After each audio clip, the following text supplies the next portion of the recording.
আমি একটা মারাত্মক কথা বলবো, ভুল বুঝবেন না। আমি মনে করি 1200 বছর ধরে যে আরব দুনিয়া থেকে আরবিয়ানরা যে ভারতবর্ষে এসেছেন, ভারতের মানুষকে বাঁচার পথ দেখিয়েছেন, সেটা আমরা স্যালুট করি। তাদের মধ্যে প্রচুর মহামানবরা ছিলেন। ওই রকমই বংশধর একজন হচ্ছে কাজী নজরুল ইসলাম। সেও তো তিনি তাদের বিরুদ্ধে আমাদের কোনো অভিযোগ নেই, বরং তারা মানুষকে বাঁচিয়েছে। কিন্তু তাদের উত্তরসূরিরা যারা আরব বংশভূত, যাদের কোনো দায় নেই, পশ্চিমবঙ্গের বা ভারতবর্ষের ধর্মান্তরিত মুসলমানরা বাঁচলো কি মরল, তারা নামাজ পড়তে পারলো কি পারলো না, তাদের কাফন দাপন করতে পারবে কি পারবে না, তাদের বাপ ঠাকুরদা বা আত্মীয় স্বজন মাটি পাবে কি পাবে না, কারণ এরা ধর্মান্তরিত। ভালো করে বুঝতে হবে, এরা মূল নিবাসী, এরা শূদ্র, এরা ব্রাহ্মণ্যবাদের ভয়াবহ অত্যাচারে হিন্দু হয়েছে, মুসলমান হয়েছিল। এখন তাদের ফিরে আসতে হচ্ছে, এটা আইন। তাদেরকে পিটিয়ে তালতোবড়া করে সমস্ত ধ্বংস করে হিন্দু করা হবে। এবং আমি বিশ্বাস করি যে ইসলাম, বিশ্বনবী হজরত মোহাম্মদের আদর্শ যদি কেউ মেনে থাকে, সত্যিকারের যদি মুসলমান হয়ে থাকে, তাহলে ধর্মান্তরিত মুসলমানরা সত্যিকারের মুসলমান। কারণ তাদের পিঠের মধ্যে এখনো চাবুকের দাগ আছে। অর্থাৎ আমরা যাকে মনে করি, অন্যান্য ধর্ম যাকে মনে করে বন্দুকের নলটাকে, যেটাকে মনে করে মৃত্যু, সেটা আমার ধর্মান্তরিত মুসলমানরা মনে করে জান্নাত। তাই আইন যাই হোক, মিলিটারি কত আছে আমরা দেখবো, সিআরপিএফ কত আছে দেখবে, কত দালাল আছে দেখবো, কত বিভীষণ আছে দেখবো, কত বেঈমান আছে দেখবে, কত রাজনীতি করতে পারে দেখবো। একটা মসজিদ মাদ্রাসা দখল নিতে আসবে, হাজার হাজার ইসলাম ধর্মাবলম্বী ছুটে চলে যাবে নিজের আল্লাহর সম্পদকে রক্ষা করার জন্য। সুতরাং আগামী দিন হিন্দু মুসলমান, মানে যেহেতু উদ্বাস্তুদেরকে কৃতদাস করে দেওয়া হচ্ছে, হিন্দু মুসলমান এক হয়ে তারা ইসলাম 1200 বছর ইসলাম সংস্কৃতিকে রক্ষা করবে করবে করবে। তার মানে কিছু না হোক, তার সামনের সারিতে রক্ত দেওয়ার জন্য প্রথম দাঁড়িয়ে থাকবো আমি, মানিক ফকির। এটা আমার একদম আজকে কথা দিচ্ছি, থাকবো থাকবো থাকবো। ওয়াকফ নিয়ে মুসলমানেরা বিপদে পড়বে, এই নিয়ে আপনি বারবার সতর্ক করেছেন। কোন এই বিষয়টা নিয়ে আমি এবং আমার বন্ধু বান্ধবরা আমরা লাগাতার চেষ্টা করেছি, চিৎকার করেছি, গালাগালি খেয়েছি, ইত্যাদি ইত্যাদি, কিন্তু শেষ পর্যন্ত ফেল করেছি। এর জন্য যে আমরা নিজেরাও দায়ী নই তা নয়, আমরাও দায়ী। কেন দায়ী না, আমাদের বলার মধ্যে মানুষকে বোঝানো যায়নি, আমরা বোঝাতে পারিনি। কিন্তু এখন যে কথাগুলো বাজারে ছড়িয়ে পড়ছে চারিদিকে, একদিকে ইসলাম ধর্মাবলম্বীদের সংস্কৃতি ধ্বংসের পথে। এই দেখুন, আজ থেকে 17ই সেপ্টেম্বর 15ই সেপ্টেম্বর ওয়াকফ মামলার রায় বেরিয়েছে। 15ই সেপ্টেম্বর ওয়াকফ মামলার রায়ের মধ্যে বলা হয়েছে যে এই যে 73টা মামলাতেই মুসলমানদের জোর করে হারিয়ে দিয়েছে। তার কারণ হচ্ছে ওই পিটিশনটাই ছিল ঠিক মতো হয়নি, গোলমাল। তারপরে এই মামলা হারিয়ে যাওয়ার কথাটা, মানে হারিয়ে দেওয়ার, জোর করে হারিয়ে দেওয়ার কথাটা বাংলার মানুষ কি জানলো, ভারতের মানুষ কি জানলো, কতিপয় মুসলমান নেতা যাদেরকে খুব সম্মান দেয় লোকে, তারা মিথ্যা করে বললো আমরা জিতে গেছি। বেশিরভাগ মুসলমান নেতা পশ্চিমবঙ্গে যারা আছে অত্যন্ত ভালো, মানবতাবাদী এবং লড়াকু দীর্ঘদিনের, কিন্তু তারা ঠিক মতো ভাবে আর প্রচার পেল না, তাদের কথা কেউ শুনলো না। নতুন নতুন নেতাকে প্রমোট করা হলো, সঙ্গে হাইকোর্টের উকিল ফিরদৌস শামীম বললো আমরা জিতে গেছি, মানেটা এরকম। নওশাদ সিদ্দিকী বললো আমরা জিতে গেছি বলে মুসলমানরা ঘুমিয়ে পড়লো। দেখুন, তার পরের দিনই কি বলছে, 4 লক্ষ ওয়াকফ সম্পত্তি ধ্বংস হতে পারে, বিপন্ন হতে পারে 1,20,000 মসজিদ, 1.5 লক্ষ কবরস্থান। রায় নিয়ে জামাত ও জমিয়তের প্রতিক্রিয়া, এইটা মৌলানা মাহমুদ মাদানী এবং সৈয়দ সাদাতুল্লাহ হুসাইনির। বারবার দেখিয়েছি, বলেছি, কিন্তু এইদিকে প্রচার হচ্ছে, এইদিকে কি হচ্ছে, এইদিকে মুসলিম নেতারা কি করছে, ফুলের মালা নিচ্ছে, রক্তদান শিবির করছে, সময়টা নষ্ট করে দিচ্ছে, মানুষের নজরটা ঘুরিয়ে দিচ্ছে। একটা অদ্ভুত ব্যাপার দেখুন, আমি কোনোদিন কোনো রাজনৈতিক দলের সঙ্গে যুক্ত নই, আজও নই, কোনোদিনও নই। ভবিষ্যতে কি করব পরে বলবে, কিন্তু আমার কাছে সত্যটা সত্য। এই দেখুন, মুসলিম পার্সোনাল ল বোর্ডের একখানা চিঠি, এই চিঠিটাই বলছে 5 তারিখে উমিদ পোর্টালে আবেদন করতেই হবে। 27 তারিখে দিয়েছে। কবে দিয়েছে? 27/11/2025, মানে আজ থেকে 4-5 দিন আগে। তাহলে 4-5 দিন আগে জানাচ্ছে যে উমিদ পোর্টালে আবেদন করতে হবে, তাহলে মানুষ তো আর আবেদনের সুযোগ পাবে না, সময় পাবে না।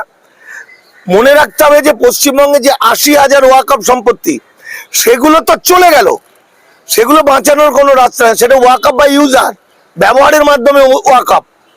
বড় বড় যেগুলো হাজারদুয়ারি থেকে, সম্ভবত হাজারদুয়ারি থেকে সব, এগুলো কোনটা ডিটেল সেটা আমি এখনো জানি না, তবে ম্যাক্সিমামটা টিপু সুলতান মসজিদ থেকে আরম্ভ করে সব।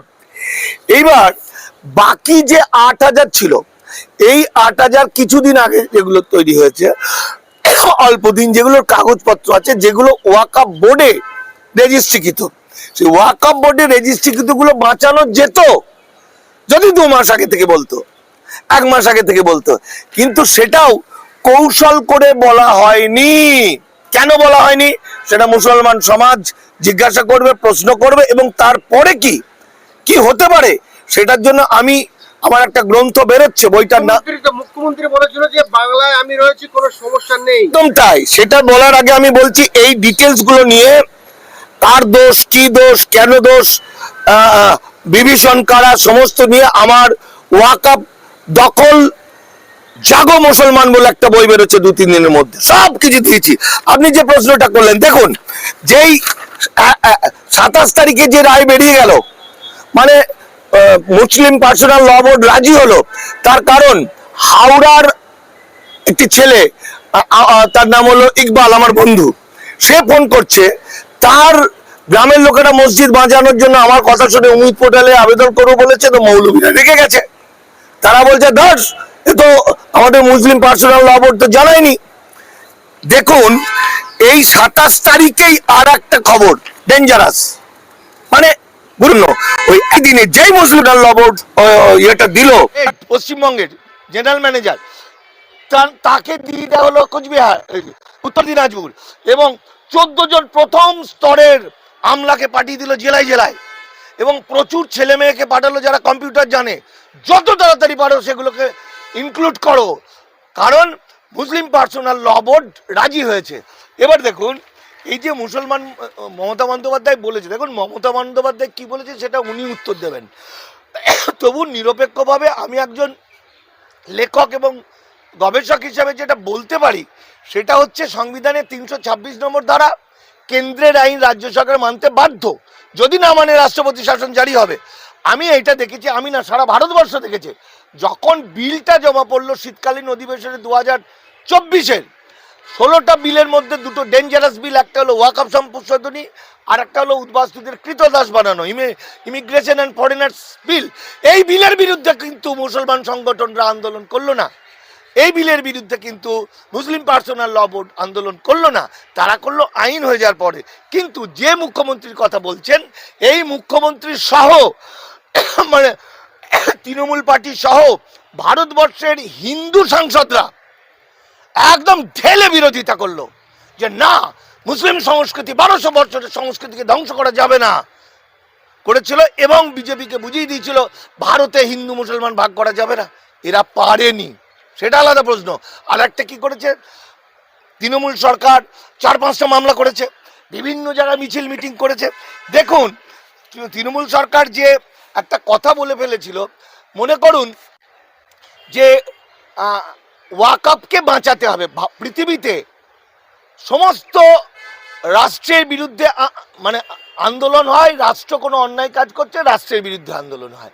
রাষ্ট্র কি মুন্ডামেটাই খাবে না তো, রাষ্ট্রের বিরুদ্ধেই তো লড়াই, এর বাইরে পৃথিবীতে লড়াই হয় না। রাষ্ট্র করতে দেবে না, আমরা করব। মমতা ব্যানার্জি বলেছে দিল্লিতে গিয়ে করুন, তো আপনারা ঘুমিয়ে পড়লেন কেন? এই দেখুন সেই ডকুমেন্ট, আসাদুদ্দিন ওয়েসি সাহেব, ওটা বলছি, তারপরে বলি, বিখ্যাত আসাদুদ্দিন ওয়েসি সাহেব সারেন্ডার করলেন, ওই আইন মেনে নিলেন যে আইনে বলা হলো মুসলমানদের সব ধ্বংস হয়ে যাবে, সেই আইন মেনে নিয়ে বলছে কিছুটা টাইম বাড়ানো হোক। টাইম বাড়ানো হোক মানে আর আন্দোলন নয়, টাইম কিছুটা বাড়িয়ে দিন, আন্দোলন নয়, যা গেছে গেছে, এইটা তার ডকুমেন্ট। আর মারাত্মক দেখুন মানুষকে ঠকানোর কৌশল দেখুন। এই যে পশ্চিমবঙ্গে চুপি চুপি একটা লাইব্রেরিতে বসে শেক্সপিয়ার সরণিতে কয়েকজন ওয়াকফ মুসলিম পার্সোনাল ল বোর্ডের নেতা চুপ করে বসে, সেখানে কিন্তু পশ্চিমবঙ্গের নওশাদ সিদ্দিকীরা এরাও ছিল, এদের লোকও ছিল, এরা কিন্তু লোককে জানালো না। এটা কবে? এটা হচ্ছে 10ই অক্টোবর। তাহলে 10ই অক্টোবরের পর থেকে যদি নওশাদ সিদ্দিকীরা জানতো, জানিয়ে দিত, তাহলে অনেকেই বাঁচাতে পারতো কিছু সম্পত্তি। সেটা জানালো না, তার কারণ রাজনীতি, তার কারণ তৃণমূল সরকারকে ফেলতে হবে। এইখানে দেখুন মুসলিম ওয়াকফ বোর্ডের লোকেরা বলছে মমতা বন্দ্যোপাধ্যায়ের কাছে আমরা রিকোয়েস্ট করব তিনি যাতে কিছুটা দিন বাড়িয়ে দেওয়ার জন্য হেল্প করে, কেন্দ্রকে বলে আমাদের ভুল হয়েছে, আমাদের দিল্লি থেকে আন্দোলন করার কথা, আমাদের উচিত দিল্লিতে গিয়ে আন্দোলন করা। মানে এখানে রাজ্য সরকারের বিরুদ্ধে কোনো কথা বলছে না, বাইরে চিৎকার চেঁচামেচি করে বলছে নওশাদ সিদ্দিকীরা, কিন্তু যখন মিটিং করছে তখন কিন্তু ওইসব কোনো রাজ্য সরকারের বিরুদ্ধে কথা নয়, তখন বলছে দিল্লিতে গিয়ে আমরা আন্দোলন করব। মানে আইনটা মেনে নিলাম, কিন্তু যেহেতু দিল্লির ব্যাপার, সেন্ট্রালের ব্যাপার, তাহলে দিল্লির যন্ত্রকে আমরা আন্দোলন করব। এই দেখুন তার ডকুমেন্ট, কলম পত্রিকায় বেরিয়েছিল। এছাড়া ওই এই যে গত 4 মাসে একাধিক অন্তত 4-5টা আমার লেখা আছে যে কলম পত্রিকাতে পোস্ট এডিটোরিয়াল আছে, যেগুলো বইয়ে রাখবো, যেখানে আমি বলছি সব ধ্বংস করে দেবে। যে মুসলমানরা জাগো, একসঙ্গে হও, একত্রিত হও, তোমাদের সবার ঊর্ধ্বে, রাজনীতির ঊর্ধ্বে হলো মসজিদ, মাজার, মক্তব, মাদ্রাসা, গোরস্থানকে বাঁচানো, এটা ধর্মান্তকরণ, এটা সব কেড়ে নেবে। আমার লেখাগুলো আমি স্যালুট জানাই কলম পত্রিকাকে, তারা কিন্তু দায়িত্ব নিয়ে আমার প্রত্যেকটা লেখা ছেপেছে, সেই লেখাগুলো তো পাঠকরা পড়তো। এই যে পশ্চিমবঙ্গের ক্ষেত্রে 80,000 তো চলে গেছে, সেগুলো আর কিছু করার নেই, সেগুলো হ্যাঁ ব্যবহারের মাধ্যমে ওয়াকফ, মানে যেগুলো 50 বছর, 60 বছর, 100 বছর, 200 বছর, যেগুলো মূল, সেগুলো আর বাঁচানোর কোনো রাস্তা নেই। যে কটা বাঁচানো যেত সে কটা হলো হালাহালি যেগুলো করেছিল, যেগুলো ওয়াকফ বোর্ডে রেজিস্ট্রি করা আছে, সেটা 8,000। সেটা 8,000-এর মধ্যে কত বাঁচাতে পারবে? 1,000 হয়তো বাঁচবে, তাহলে বাকিগুলো ধ্বংস হবে। এটা কেন হলো? কেন মুসলমান নেতারা একত্রিত হলো? 5 তারিখের আগে পর্যন্ত আমরা ভিডিও করে বলছি যে মুসলমানের সম্পত্তি সব দখল করে নিচ্ছে বিজেপি সরকার বা কেন্দ্রীয় সরকার। 5 তারিখ রাত 12টার পরে সরকার ঘোষণা করবে মুসলমানের বেটারা, শালারা, কাটারা, হ্যাঁ, তারা সব ঢুকে পড়েছে মসজিদের মধ্যে, আমাদের সম্পত্তিতে, সরকারের সম্পত্তিতে, লাঠি মেরে বের করো। তখন ফোর্স নামিয়ে দেবে। 5 তারিখ পর্যন্ত আমরা বলতে পারছি, 5 তারিখের পরে তো ওদের হয়ে যাবে। ভয়াবহটা কোথায়? তাহলে এটা কেন করলো? এত বড় সর্বনাশ কেন করলো? সর্বনাশ হলো এই আইনে বলা হয়েছে 1995 সালের ওয়াকফ সংশোধনী আইনের 107 নম্বর ধারা তুলে দেওয়া হলো। অর্থাৎ বিজেপি মুখে বলেছিল ওয়াকফ সম্পত্তি যারা দখল করেছে সেগুলোকে আদায় করব, যেটা নওশাদ সিদ্দিকী বারবার বলছিল। অভিষেক বন্দ্যোপাধ্যায়ের অফিসটা ওয়াকফ সম্পত্তি, অনেকগুলো বলছিলেন, তিনি লাপাচ্ছিলেন। আসলে এই আইনে তাদেরকে মালিক করে দেওয়া হয়েছে। অর্থাৎ 1963 সালের যে লিমিটেশন অ্যাক্ট ছিল, যেখানে বলা হয়েছিল যে 12 বছর দখল করলে জমিটা সেই দখলদারের হয়ে যায়, অধিকারে এসে যায়, সেইটাকে অ্যামেন্ড করে, যেটা 1995 সালে হয়েছিল, ওয়াকফের ক্ষেত্রে করা যাবে না। ওয়াকফের জমি দখল করা যাবে না। ওয়াকফের জমি যদি কেউ দখল করে তাকে নন বেলেবল কেস হবে, তাকে গ্রেপ্তার হবে। এই আইনে বললো কোনো নন বেলেবল কেস হবে না, এবং এরা সবাই মালিক হয়ে গেল। ফলে প্রচুর মুসলমান বড় লোক, এই যে পার্ক স্ট্রিটে যে বড় বড় বাড়ি আছে সব ওয়াকফের, ঠিক আছে, এই যে ফুরফুরা শরীফের সব বিল্ডিং, এগুলো সব তারা মালিক, আর জনগণের নয়। ফলে তাই বিজেপির প্রথম টোটকা হলো এদের কিনে নিল।